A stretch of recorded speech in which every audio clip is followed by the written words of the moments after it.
Baby, Meta is getting wrecked. It is crashing in after hours. And we got to talk about this, folks, because it is one of the largest positions in the combined portfolios of mine and my fiance's. And oh man, I was not expecting this considering how juicy, how wonderful, muy bien, those beautiful earnings truly were. And I mean, they are crushing it, incomparable to Apple. You know, everyone thought that what Meta was producing was a joke with VR. And now Apple is seeing a complete deterioration in their sales. And Meta, even though they're seeing a slowdown in their VR sales, they're still crushing it.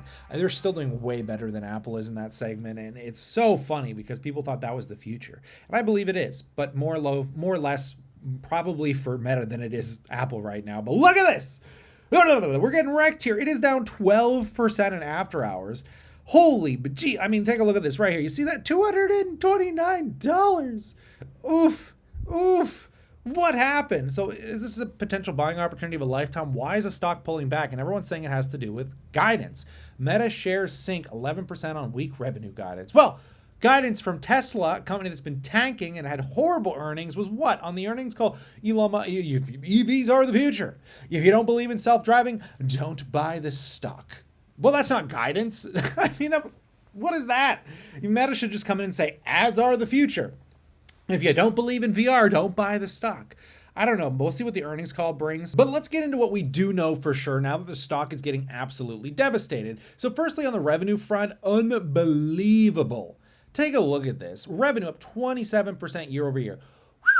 Baby, double-digit growth. This feels like we're back post-pandemic. This feels like the 2018, the 20-teens time frame. This is what I've been living for. You don't get this a whole lot like you used to, and it's finally coming back after that slump, that ebb and flow of the higher interest rate environment. I feel like we're out of that crazy recessionary period that people were calling for. These numbers like kind of prove it. I'm sorry. When you're an advertising company, the first thing that dies in a recession is advertising. And here we are with net income up 117%. Holy hell. That is insane. You know, operating margins are now at 38%. What? How? How is that possible? Anyways, and the thing that's fearing the crap out of people is guidance. We expect the second quarter of 2024 total revenue to be in the range of 36 to about $39 billion. Our guidance assumes foreign currency is a headwind 1%, blah, blah, blah, blah. We expect a full 2024 year total expense to be in the range of 96 to 99 billion, updated from our prior outlook of 94 to 99 billion due to higher infrastructure and legal costs. For Reality Labs, we continue to expect an operating loss to increase meaningfully year over year due to our ongoing product development efforts and our investments to further scale our ecosystem. So this guidance doesn't scream terrible to me by any metric. I mean, if we take a look at the growth, and just look at this, every segment on a year-over-year basis from every part of the world continues to grow, which means they haven't really hit parity with markets and advertising. And considering, again, Q4 of 2023 was like the peak of interest rates, they crushed it. I mean, you got to understand, like, these numbers are just jaw-dropping, right? And the cool thing too is if you look at the family of apps of operating income and Reality Labs, because you got to remember, Facebook isn't just Meta. Their Instagram, their WhatsApp, they have such a host of different apps and softwares that, you know, this is also generating a nice, healthy income. And Reality Labs generating 3.8 billion, which is up on a year-over-year basis. However, Reality Labs, I feel like, is stalling out. VR sales have plummeted quite a little bit at the beginning of the year here, and Apple launched at like the absolute worst possible time before the holidays, right when Meta crushed it with their the Quest 3 launch, which I use religiously. I mean, you know, they're sitting, I think, in a much more favorable position for the VR future, in my humbling opinion, right? So let's take a look firstly at the expenses as percentages of revenue, because as mentioned, what we're about to see is the turnover of this. We were living in a period where operational efficiency mattered. This is when huge layoffs hit tech companies.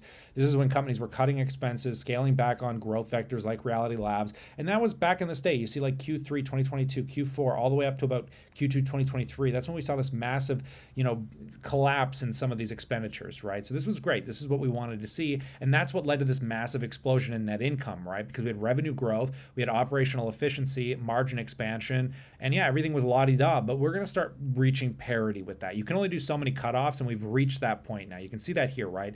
You know, expenses are starting to trickle back up. We're done with the expenditure cuts. So you can't expect the same kind of net income growth that we've seen in the past to what we're seeing on this chart today.